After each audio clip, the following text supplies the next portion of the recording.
Tom engages in attention-seeking behavior when he receives services in clinic. Lately, Tom will turn off the lights when he enters a room. RBTs will reinforce this with verbal feedback and restitution. Tom's BCBA put tape over the light switch, making it impossible for Tom to turn off the lights. What type of intervention did Tom's BCBA implement? Okay, so Tom, he likes to turn off the lights, right? And the BCBA decides they're going to put tape over the light switch because every time Tom turns off the lights, he gets reinforced. So before Tom is able to turn off the lights, the BCBA prevents this. What type of intervention is that? Is this a preventative strategy or a reactive strategy? Preventative, remember, comes before and is an antecedent strategy. Reactive comes after and is a consequence strategy. Is this preventative antecedent or reactive consequence? Well, the behavior, of course, is turning off the light switch. If the tape blocks that behavior, it's coming before the behavior. Therefore, it's going to be a preventative or an antecedent intervention. Okay, so let's look at our answer choices. A, antecedent intervention. There it is. That's what we're looking for. Let's read all of our answer choices. Always read all of your answer choices. Understand why the wrong ones are incorrect. B, consequence intervention. It's not a consequence. The consequence has been the verbal feedback and restitution. Okay, that is a reactive reaction to the lights being turned off. The tape is an antecedent, is preventative. C, punishment. It's not a consequence, so it can't be a punishment. And then D, differential reinforcement. There's no differential reinforcement going on. We're simply blocking Tom's ability to turn off the lights using an antecedent preventative intervention. Cyrus is potty trained and will independently take himself to the bathroom. When he is finished using the bathroom, he does not pull up his pants or wash his hands without prompts. Cyrus's RBT is now using flashcards with the words pull up pants and wash hands written on them during the task chain. What type of prompt are the flashcards? Okay, so we have our prompt hierarchy. We have our different types of prompts. We can go least to most, we can go most to least. If we're going to go most to least, we start with a full physical prompt. We have partial physicals. We have modeling. We have gestures. We have verbal prompts, positional prompts, visual prompts. Okay, so we have really in total 6 main prompts, right, that we're thinking about. What type of prompt are we using here? We have these flashcards with words written on them, and we flash them to Cyrus, okay, whenever he needs to pull up his pants or wash his hands. Is it A, a gestural prompt? A gestural prompt would involve us gesturing using our body movements, right, with points, right, things like that, pointing at things, waving at things. Those are gestures. Are we using gestures? No, we're using these flashcards with words written on them. So is it a visual prompt? Yes, right? It's a visual cue for Cyrus to pull up his pants or wash his hands. Cyrus sees these flashcards, right? This visual cue, this visual prompt, and he pulls up his pants and washes his hands. Okay, so the type of prompt we're using here are visual. B looks like our answer. Let's make sure. Let's read all of our answer choices. C, positional. A positional prompt is typically used when we're at the table and we have like a field of 3, maybe stimuli, and you want the stimuli that you want chosen, you move closer to the learner, the other one's further back. So you're arranging the positions in a way that's going to encourage or evoke the correct response. Not what's happening here, right? Again, these are visual flashcards. And then D, graduated guidance, okay, is a type of physical prompting where you implement just as much physical prompting as needed and then quickly fade it out, okay? Now what we're doing here, this is a type of visual prompt. These flashcards cue Cyrus to engage in the response that you want. Be visual. Excuse me. Based on the data below, what percentage of the time did the client engage in aggression? All right, so again, on the exam, you might be asked to find an average. You might be asked to find percentages. Don't panic. As long as you practice a few times and you understand how to find these numbers, all these questions are going to be very simple. So you can see we have a little data chart on the right, okay, with our data points and then our responses and no responses. So we know that X is a response, 0 is a no response. We're trying to find the percentage of the time that the client did engage in aggression, okay? So X is response. How many X's did we have? Well, data point 1 and data point 2 have X's. Data point 5, data point 6 have X's. So we have 4 responses in total. The client engaged in aggression 4 times. We need the percentage, okay? So we engaged in aggression 4 out of 7 times, because we have 7 total data points, okay? When we divide 4 by 7, that's going to give us our percentage. So what do we get? We're going to get 57%. That's how you find a percentage.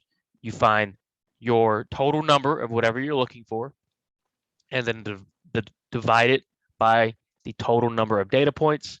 That's going to give you your percentage of whatever you're looking for, okay? The biggest key on these questions is to make sure you find a percentage of what they're looking for.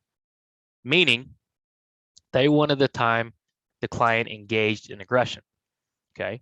If this had said the time the client did not engage in aggression, then this would have been 3 divided by 7, okay? So these are easy questions, right? Because it's just very simple, basic math, but you want to make sure you find the percentage that they're asking for, okay? So again, do a few of these, find a few averages, find a few percentages, okay? Once you get a hang of it, super easy question.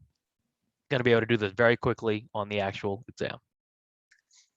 Russell, a basketball player, goes to his local park to work on his jump shot.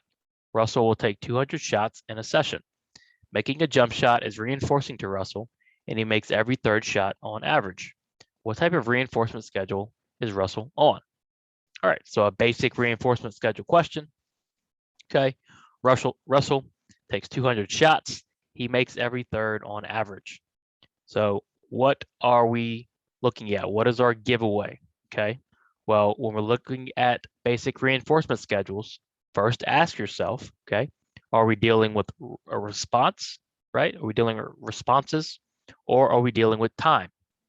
If we're dealing with responses, it's going to be a ratio schedule. If we're dealing with time, it's going to be an interval schedule. Is there a time component here? No, it's just dependent on responses. Okay, the response here is shooting a basketball, making a shot, right? So we're looking at responses. So we know we have to have a ratio schedule. So we can eliminate C and D, the fixed interval and the variable interval. Now ask yourself, are our responses fixed? Is it based on a fixed or set amount? Or are we looking at an average amount? Okay, well, the question, dead giveaway, on average, he makes every 3rd shot, okay? Meaning sometimes he'll make the 3rd shot, sometimes he'll make 2 in a row, he might make 3 in a row, but on average, if he takes 200 shots, he makes every 3rd shot on average. So he gets reinforced every 3rd response on average.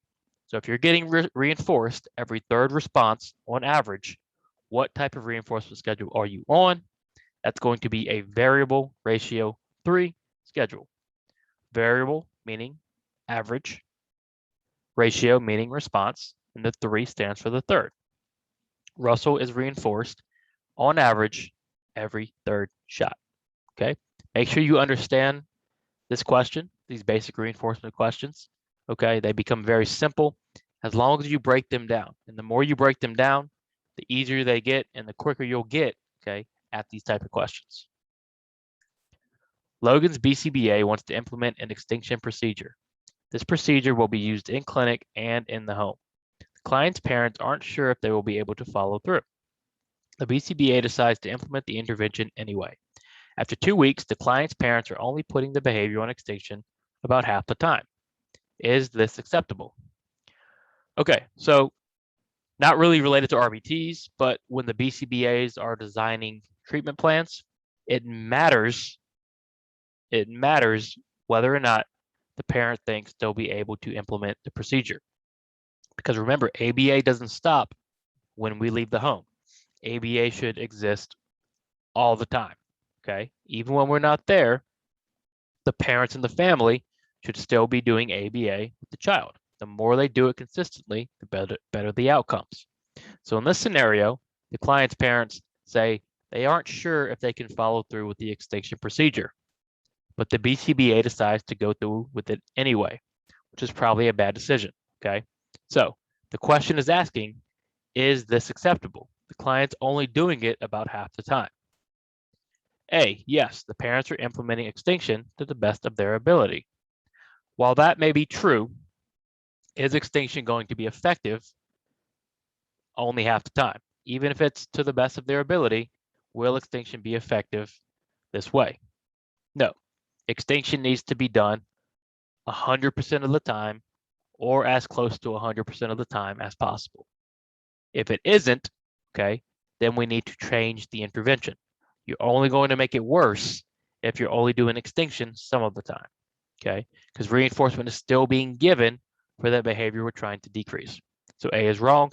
B, yes, as long as the behavior is on extinction, sometimes it will be effective. Again, incorrect. Extinction needs to happen as close to 100% of the time as possible. So C, no extinction. No, extinction should occur continuously in order to be effective. Yes, extinction needs to happen all the time to the fullest extent possible to be acceptable. 100% is the target, right? Maybe unrealistic because nobody's perfect, but half the time is definitely not acceptable. Extinction needs to happen all the time. C looks like our answer. Let's check D. No, extinction needs to take place at least 70% of the time to be effective. Still incorrect, okay? It needs to be as close to 100% of the time to be effective. Even 70% is not enough. 80% is not enough. 90% is not enough, okay? We need to do extinction all the time, even when we're not there, it needs to be happening. So the BCBA made a mistake by implementing the intervention, okay? You might just be making things worse. So our answer here is C, it is not acceptable. Ever since the Raiders moved to Las Vegas, you have attended every game. One day, while at your client's house, you start talking to your client about the Raiders and find out your client is a huge fan. You tell your client that you have 2 extra tickets this week if they would like to go to a game with you, which they accept. Your client accepts. What is wrong with this scenario? Okay, so you become friendly with your client, you've built good rapport, and you find out they like the Raiders. You say, hey, why don't we go to a game? Is that okay? No, right? You should know that's not okay. If you've been studying with my videos, if you've been studying your task list, you know this is unacceptable, right? We're crossing a line. This doesn't have to do with ABA. This doesn't have to do with RBT work, okay? As long as you're working with the client, you cannot have any sort of personal relationship with the client's family. Now, once you're not working with the client, okay, things change. But as long as you're on the case, okay, you can't do this. So what exactly is wrong with this scenario? A, it would be okay to give the tickets to the client, but you're not allowed to go. That would still be unacceptable, okay? Now you're looking at a potential conflict of interest. If something were to happen, right, you could always go back on this and say, well, I gave you tickets that one time, right? That's why we can't do these type of exchanges, okay? It changes the dynamic of this strictly professional relationship, okay? So A is still not okay. B, you have entered a dual relationship with the client and opened the door for a conflict of interest. Yes, right? You're now in a dual relationship. You're now crossed the line from professional RBT work to personal friend activity, okay? We can't do that. And now we have this conflict of interest potentially sprouting up, okay? You're creating a lot of potential issues here. And again, it's just against the ethical code that the BACB sets out, okay? So B looks pretty good. Let's read C. You cannot barter for services Bartering means you're trading something for something else, right? It doesn't appear you're trading anything. You're not bartering with the tickets. Okay, so C is not what we're looking for. And then D, the client should know better than to accept this invitation and should be given a warning. Not true. This is your responsibility. This is our responsibility. Okay, the client might not know any better, but we have to do what's right and ethical based on what we're given. So B, you've entered a door relationship with the client and you've opened the door for a conflict of interest. Not acceptable. This scenario is wrong. Which of the following is an example of a punishment procedure? Okay, reinforcement punishment questions. What are we looking for? Okay, we're looking for, did the behavior increase or decrease? And did the behavior change, right? The important thing is we know if the behavior changed. If we don't know how something affected behavior, we don't know if it's punishment or reinforcement. Remember that, it's very important, okay? So which of the following is an example of a punishment procedure?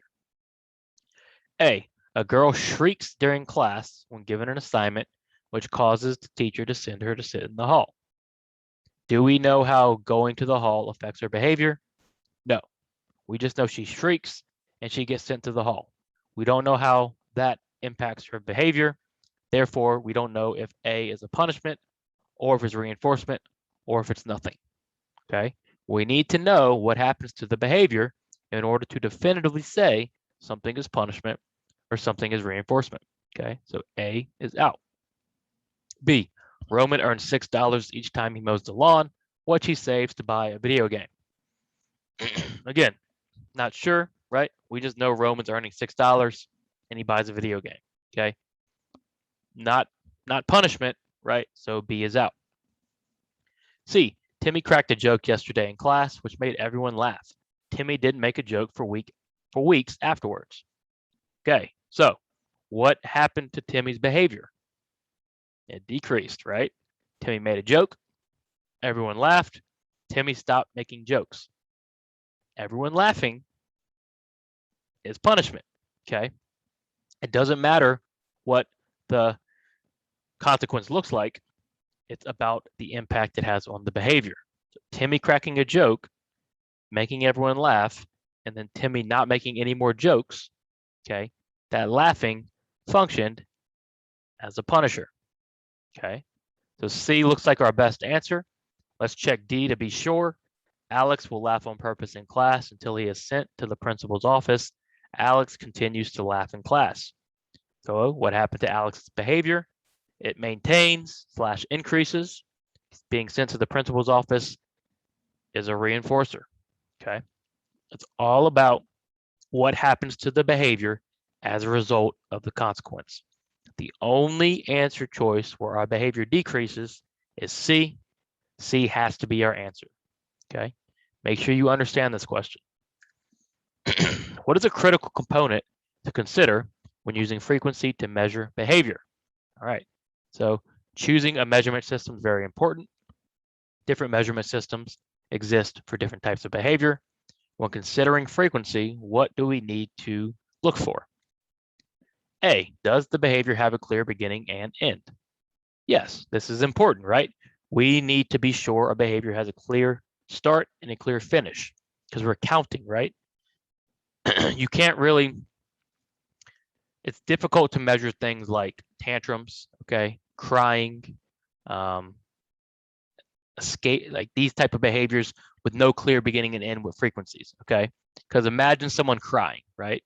A lot of times they'll cry, and it looks like their crying has maybe stopped, and then they continue crying, okay?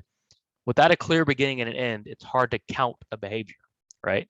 So if we're going to use frequency, we want a very, very, very clear, discrete beginning and end, okay? So A looks like our answer, but let's read all the answer choices. Let's be sure. B, does the behavior last longer than 10 seconds? Well, frequency is a count. We're not too concerned, okay, about the duration of the behavior, right? So B is not something to consider for frequency. And then C, how long are the intervals? We're not using interval recording, right? We're simply using frequency or a count. So we're not really considering intervals here. C is out. And then D, all the above. Well, we eliminated B and C, so we know D is not the answer. So we've confirmed A is our answer. That's why you read all the answer choices, so you can confirm that you got your choice correct, especially when studying, okay? It's gonna help you work through these questions and get quicker at the test. So, critical component to consider when using frequency: does the behavior have a clear beginning and a clear end? Glenda is at a new client's house with her supervising BCBA. While the BCBA interviews the client's mom, Glenda records antecedents and consequences related to the client's behavior. What type of assessment is Glenda conducting? Excuse me. So, what type of assessment is Glenda conducting? She's taking these antecedents, consequences by observing the client's behavior. Okay. Is this an indirect assessment, direct assessment, functional analysis, or preference assessment? We can eliminate D. We're not finding preferences here, right? There's no forced choice, no multiple stimulus, okay? There's no identification of preferred stimuli. D is not our answer. So it leaves us with A, B, and C.